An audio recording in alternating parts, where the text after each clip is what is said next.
ये सिस्टम बनाया गया है, एक मास ये है, एक मास ये है, दोनों में स्ट्रिंग बनी हुई है। अगर आप इसको पुल कर रहे हैं तो क्या है, फोर्स आप इस पर लगा रहे हैं, लेकिन ये फोर्स काहे में कन्वर्ट हो गई, टेंशन में, ड्यू टू दिस वेट। और फिर इसके बाद स्ट्रिंग यहाँ आ गई, इस मास के बाद दूसरा मास आ गया, यानी कि बॉडी के बाद स्ट्रिंग बदल गई है। तो वही, लेकिन वो बदली हुई मानी जाए। तो जो टेंशन इसमें होगी वो टेंशन इसमें नहीं होगी।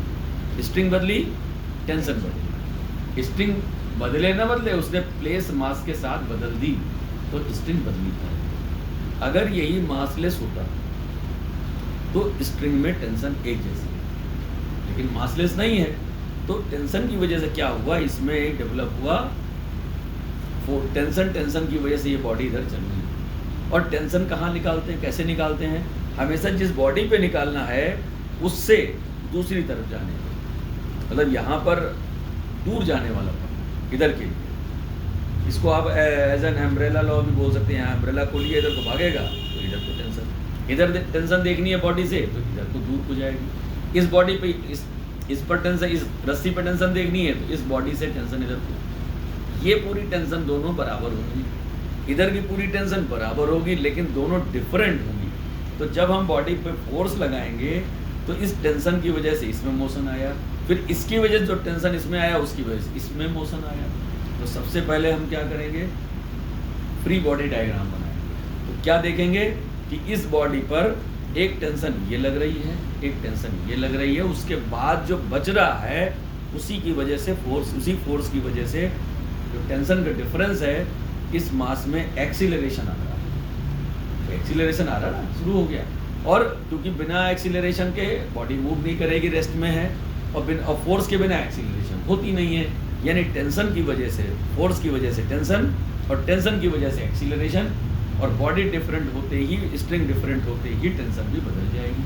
तो ये कॉन्सेप्ट जो है दोनों बॉडी का, एक तो डायरेक्ट भी निकाल सकते हैं फोर्स अपॉन दोनों बॉडी का, लेकिन स्ट्रिंग जुड़ी हुई है तो ऐसा करने से पहले आप पूरी कैलकुलेशन करके निकालो। यानी कि ये फोर्स किसकी वजह से आई, टेंशन, इस टेंशन किसकी वजह से आई, फोर्स की वजह से। इसकी टेंशन मान लीजिए T है, फोर्स F लग रहा है, इसकी टेंशन मान लीजिए T1 है, तो कौन से टेंशन ज़्यादा है, क्योंकि इधर बॉडी भाग रही है। तो क्या है, मतलब फोर्स इस टेंशन की वजह से आ गया। इस बॉडी में, फ्री बॉडी डायग्राम में क्या क्या, इधर को क्या क्या लगेगा, एक टेंशन और एक फोर्स, और ये क्या लगेगा, माइनस कर जाएगा। इस बॉडी में क्या बचेगा, यहाँ का टेंशन इस बॉडी के पूरे बॉडी को मोशन दे रहा है, ठीक है। तो ये कैलकुलेशन कैसे हम सॉल्व करेंगे, एक बॉडी M1, एक बॉडी M2, इस पर फोर्स लगा, फोर्स की वजह से इस स्ट्रिंग में जो रस्सी है इसमें टेंशन दिया, ठीक है। और बॉडी के बाद अगली बॉडी दूसरी स्ट्रिंग से जुड़ी हुई है, तो इस स्ट्रिंग में बॉडी बदलने की वजह से टेंशन बदल गई, यानी इस बॉडी पे टेंशन कौन सी बची, केवल कर्ल।